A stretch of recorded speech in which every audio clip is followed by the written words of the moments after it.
Cette église a été construite en 1964 dans un contexte de développement de ces quartiers périphériques à l'est de Nîmes. Donc c'était une commande de Monseigneur Rouget, l'évêque de Nîmes, qui souhaitait créer une nouvelle paroisse susceptible de correspondre à une population de 15 000 nouveaux arrivants. Joseph Massota est un architecte nîmois qui a fait ses études à Montpellier et les a complétées à l'École nationale supérieure des beaux-arts de Paris. À l'âge de 30 ans, en 1960, sa femme qui vivait avec lui en Tunisie va décéder en couches. Et cet édifice représente pour lui, a une dimension vraiment très importante pour lui parce qu'il la considère en quelque sorte comme un cénotaphe qu'il va dédier à sa femme. C'est un bâtiment simple qui m'intéressait en ce sens qu'elle transcrit pour moi la philosophie de Vatican II, d'un bâtiment qui est assez imposant à l'extérieur, mais malgré tout modeste et discret dans le paysage urbain, qui se signale par un emmarchement sur lequel est posée la nef, qui vient en forme de vaisseau et qui forme les flots. Les marches étant une allégorie des flots. Sinon, par rapport au quartier, l'église, elle est un pont, elle est un bateau qui traverse deux quartiers, qui va d'un quartier à un autre. Donc le clos d'Orville qui est derrière moi et le chemin bas d'Avignon qui est devant. Elle est entourée donc par différents types de populations. Il est donc au cœur des deux quartiers et cela permet un brassage culturel. Ici, Joseph Massota décline d'une part les éléments de la culture traditionnelle. Il parle de Camargue, il a disposé la croix camarguaise devant l'église, et puis il parle également d'une culture contemporaine, en déclinant le béton, en déclinant les formes de l'architecture moderne et les couleurs également de l'architecture moderne. Le père Benoît, c'est celui qui était à l'origine un petit peu du projet de l'église avec l'architecte Joseph Massota. Il s'était mis d'accord pour avoir un lieu capable d'accueillir 800 personnes.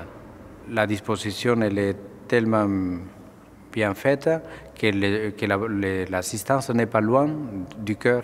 Donc il y a plutôt une sorte de proclamation de la fraternité et sans mettre en péril non plus l'aspect sacré. Donc cette nef en forme de barque est composée exclusivement de diabolos préfabriqués en béton qui rendent invisible tout le parti structurel. Dans cette église, il n'y a pas de poteau, il n'y a pas de poutre béton qui soit lisible, juste un empilement de diabolos. Moi, ce qui me séduit, c'est surtout ce jeu de vide et de plein, composé par des diabolos de béton, rythmé par le vide des vitraux de Saint-Just, qui sont en rapport avec les deux grandes dalles de vitraux qui ferment l'axe nord-sud. Ce que Massota invente comme forme pour l'église Saint-Dominique, avec toutes les contraintes qui lui sont imposées, Paul Pascal va les reprendre de son côté et en son nom propre. Le commanditaire, il ne faut pas l'oublier, c'est quand même l'église et celui qui est responsable de ça, c'est le père Benoît. Donc c'est lui qui va dire combien il souhaiterait avoir un parcours de chemin de croix.